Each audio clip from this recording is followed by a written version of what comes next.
बिहार दरोगा के लिए किरण पब्लिकेशन का सामान्य अध्ययन का बुक है, इसको खरीदे नज़दीकी बुक सेंटर में। और ये प्रीवियस ईयर का क्वेश्चन बैंक है 2023 तक अब तक दरोगा का, इसको भी नज़दीकी बुक सेंटर में खरीदे, आपके लिए इंपॉर्टेंट होगा परीक्षा के लिए। दोस्तों नमस्कार, एग्जाम कॉर्नर पटना चैनल पर स्वागत है।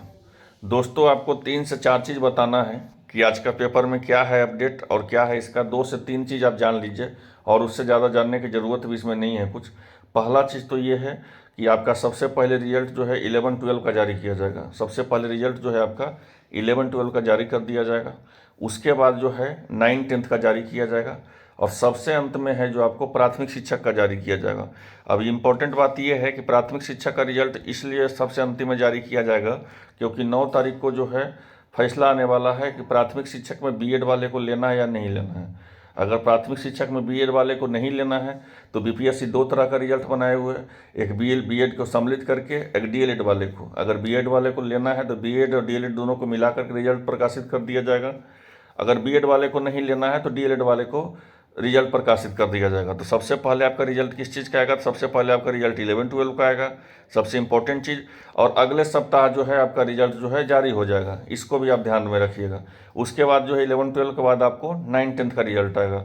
और एक न्यूनतम आहारता में भी आप लोग को छूट मिल सकता है। जो भी 11-12 और 9-10 के स्टूडेंट होंगे उनको छूट ये मिल सकता है क्योंकि अगर जिनका बाय द वे न्यूनतम आहारता में 40% पे था शुरू में स्टार्टिंग में, तो अगर जिनका 36% भी आ रहा है, 37% भी आ रहा है, उनको हड़वाना नहीं है, उनको भी ले लिया जाएगा। अगर उस तरह का कंपटीशन नहीं मिला, उस तरह कंपटीटर नहीं मिला तो 40% नहीं 38% वाले को भी ले लिया जाएगा, 37% वाले को भी ले लिया जाएगा। उसी तरह का केस अत्यंत पिछड़ा में बनता है कि 36.5 है तो जिनका अगर 35 भी रहेगा, 34 भी रहेगा, उनको भी हड़वाना नहीं है, उनको भी ले लिया जा सकता है। अनुसूचित जाति में भी महिलाओं में भी वैसा ही है, 32% है, लेकिन अगर उनको भी हड़बड़ाना नहीं है, अगर 28% है, 29% आ रहा है तो उनको भी ले लिया जाएगा। तो आई होप आप लोग समझ गए होंगे पूरी तरह से कि सबसे पहले आपको जो है न्यूनतम आहारता में आपको जो है 40% से उठाया जाएगा। अगर 40 नहीं है तो 39 से, 39 नहीं है तो 38 से, इसी तरह से उठाया जाता है। न्यूनतम आहारता का मेरिट इसी तरह से बनता है। दूसरी इंपॉर्टेंट चीज़ कि सबसे पहले 11-12 का रिजल्ट आपको प्रकाशित किया जाएगा। 11-12 के रिजल्ट के बाद आपको जो है 9-10 का रिजल्ट प्रकाशित किया जाएगा और सबसे अंत में आपको प्रकाशित किया जाएगा प्राथमिक शिक्षक का। प्राथमिक शिक्षक का इसलिए किया जाएगा क्योंकि आपको पता होगा कि 11 अगस्त को सुप्रीम कोर्ट जब फैसला दे दिया था कि प्राथमिक बीएड वाले को नहीं लेना है और डीएलएड वाले को लेना है, तो उसके चलते जो है रिजल्ट को रोक लगा दिया गया था और पूरी प्रक्रिया को। तो आप समझ सकते हो कि उसके लिए जो है बिहार सरकार और शिक्षा विभाग एसएलपी लेकर के सुप्रीम कोर्ट गई और सुप्रीम कोर्ट में याचिका लगाई है कि प्राथमिक शिक्षक में बीएड वाले को भी इसलिए लिया जाए क्योंकि नोटिफिकेशन तब आया था जब ये नोटिफिकेशन इस सबसे पहले आया था नियम लगाने के बाद।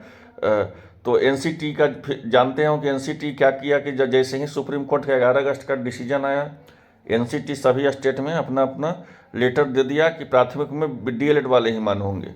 लेकिन बिहार सरकार इसीलिए गई है कि जिस नोटिफिकेशन 11 अगस्त के पहले आया है तो प्राथमिक शिक्षक में बीएड वाले को लिया जाए, इसी के चलते या एसएलपी लगा करके गई है और उसका डिसीजन 9 तारीख को आ रहा है।